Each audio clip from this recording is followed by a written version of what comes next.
5, 4, 3, 2, 1, 0.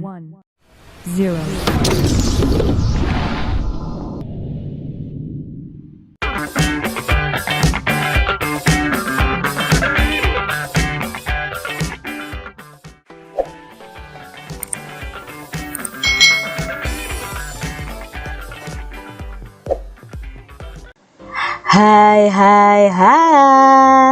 Selamat datang di channel YouTube Kak Citra. Apa kabarnya adik-adik semuanya? Apakah kalian siap belajar bersama Kak Citra hari ini?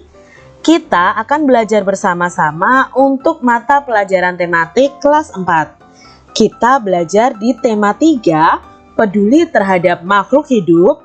Subtema 2, keberagaman makhluk hidup di lingkunganku, pembelajaran yang ke-6. Mari adik-adik kita belajar dengan penuh semangat. Apakah kamu masih ingat cara bermain lompat kata menggunakan bola kecil adik-adik? Ayo kita ingat-ingat lagi dan kalian bisa berlatih bersama teman kalian. Ini adalah cara bermain lompat katak adik-adik. Nah, untuk memainkannya kita memerlukan 2 bola kecil dan kardus adik-adik. Kelas dibagi menjadi 2 kelompok. Nah, setiap kelompok harus berbaris. Letakkan bola sekitar 3 meter di depan setiap barisan. Letakkan kardus sekitar 3 meter dari bola. Setiap anggota kelompok harus melompat kata menuju ke arah bola. Nah, siswa mengambil bola dan melemparkannya ke dalam kardus yang berjarak 3 meter dari siswa tadi. Anggota kelompok yang telah memasukkan bola, mereka harus berjalan ke arah belakang barisan. Lalu anggota berikutnya melakukan hal yang sama tadi adik-adik. Siapa yang memasukkan bola lebih banyak adalah tim yang menang. Itu cara bermain lompat kata. Adik-adik semuanya, sebelumnya kamu telah berlatih bagaimana melakukan wawancara. Nah adik-adik, sekarang kita akan berlatih mengenai cara menulis laporan yang baik tentang hasil wawancara. Adik-adik, kita mau mengingat dulu nih tentang bagaimana sih kita harus melakukan wawancara yang baik. Yang pastinya yang harus kita perhatikan adalah membuat pertanyaan yang baik juga. Nah, ciri pertanyaan yang baik dalam wawancara itu adalah harus sesuai topik. Jawabannya bukan iya atau tidak adik-adik. Nah, antar pertanyaan itu harus berkesinambungan. Pertanyaan yang kita buat itu harus menggali lebih banyak informasi. Bahasa yang digunakan adalah bahasa yang benar. Lalu pertanyaannya itu harus fokus dan tepat sasaran kepada narasumber yang kita wawancarai. Diawali dengan kata tanya apa, siapa, di mana, kapan, mengapa, dan bagaimana. Ini adalah ciri pertanyaan yang baik saat kita mewawancarai narasumber. Lalu, agar hasil wawancara itu maksimal, maka pewawancara perlu memperhatikan hal-hal yang penting. Baik sebelum melakukan wawancara, ketika melakukan wawancara, maupun setelah melakukan wawancara. Nah, ini adalah sebelum kita melakukan wawancara, apa sih yang harus kita perhatikan? Yang pertama, buat janji dan minta kesediaan narasumber untuk diwawancarai adik-adik.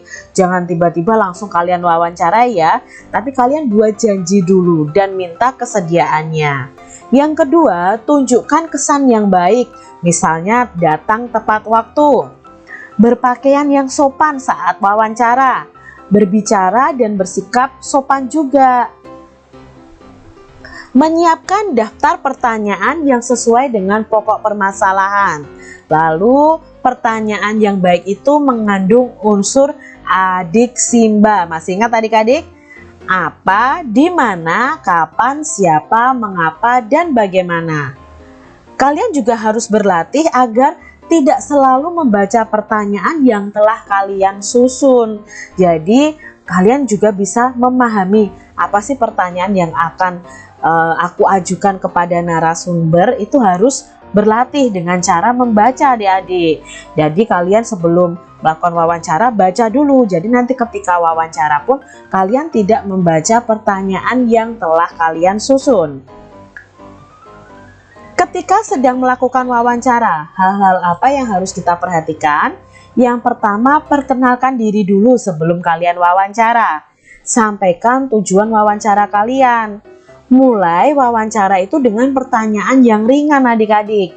Kalian juga bisa mencairkan suasana dengan menanyakan tentang kegemaran tokoh.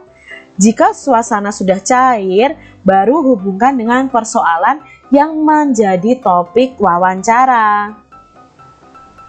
Sebutkan nama narasumber dengan lengkap.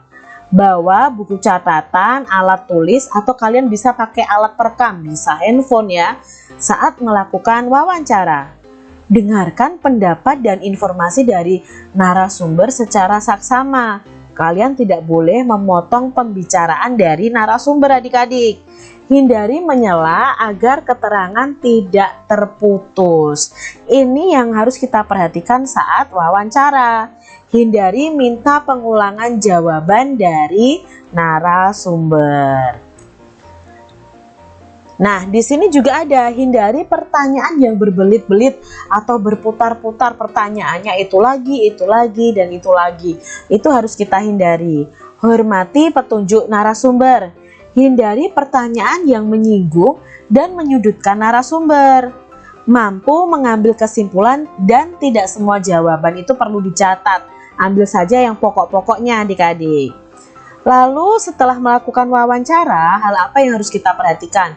Pertama, mohon diri dengan baik. Ucapkan terima kasih.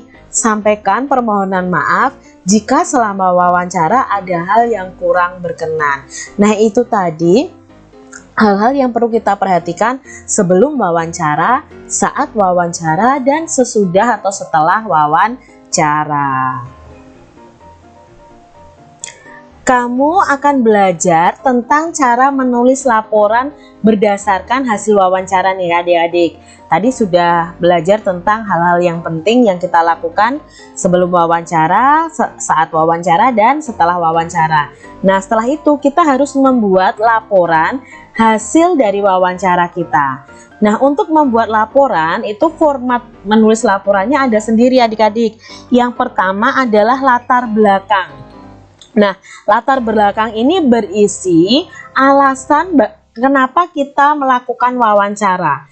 Jadi di sini contohnya kami siswa kelas 4 mendapat tugas untuk melakukan wawancara tentang tumbuhan dan hewan kepada masyarakat di sekitar tempat tinggal kami. Jadi latar belakang ini berisi uraian alasan kalian melakukan wawancara.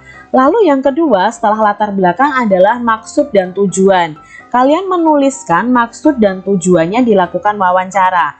Nah, contohnya ini tadi dari latar belakang yang ada, contoh maksud dan tujuannya seperti ini. Tujuan dari kegiatan ini adalah untuk menggali informasi lebih lanjut dan memperdalam pemahaman kami tentang berbagai hewan dan tumbuhan di sekitar tempat tinggal kami yang meliputi karakteristik tumbuhan dan hewan dan kaitannya dengan tempat hidupnya serta hak dan tanggung jawab terhadap lingkungan. Jadi dari alasan yang ada, kita tentukan maksud dan tujuan dari wawancara. Setelah itu, format penulisan laporan wawancara adalah topik wawancaranya. Nah, topiknya tentang apa nih? Kalau contohnya di sini topiknya tentang tumbuhan dan hewan di sekitarku. Setelah latar belakang, maksud dan tujuan, topik wawancara, format berikutnya adalah waktu dan tempat kegiatan. Nah, kalian bisa tuliskan waktunya dari hari, waktu, tempatnya di mana, bisa kalian jelaskan di format penulisan hasil wawancara ini. Lalu yang kelima inilah yang penting adik-adik. Kalian melaporkan hasil wawancaranya. Kalian tulis dulu narasumbernya siapa, pewawancaranya siapa. Lalu hasil wawancara itu adalah simpulan atau rangkuman dari semua hasil wawancara yang ada. Nah, di sini sudah ada contohnya ya. Lalu setelah laporan hasil wawancara, bawah sendiri bab yang ke-6 kalian bisa tulis kesimpulannya. Itu tadi format menulis hasil wawancara. Melestarikan hewan langka yang terancam punah merupakan kewajiban kita bersama adik-adik ya. Selama tema ini kita sudah belajar bagaimana kita harus melestarikan hewan dan tumbuhan yang ada di sekitar kita. Lestarikan hewan langka. Pelestarian hewan langka itu bertujuan agar hewan tersebut tidak mengalami kepunahan. Kelestarian hewan sangat bermanfaat loh untuk kelangsungan hidup manusia. Kita sebagai warga negara itu mempunyai kewajiban dan tanggung jawab untuk melindungi dan melestarikan hewan-hewan langka di sekitar kita. Nah, beberapa upaya yang bisa kita lakukan untuk menjaga hewan langka antara lain melakukan penangkaran hewan langka, mendirikan tempat-tempat perlindungan hewan langka, misalnya Suaka Marga Satwa, Cagar Alam, kebun binatang, dan taman nasional. Nah, contohnya seperti di Pulau Komodo adik-adik. Di situ memang tempat untuk melindungi hewan langka yaitu komodo.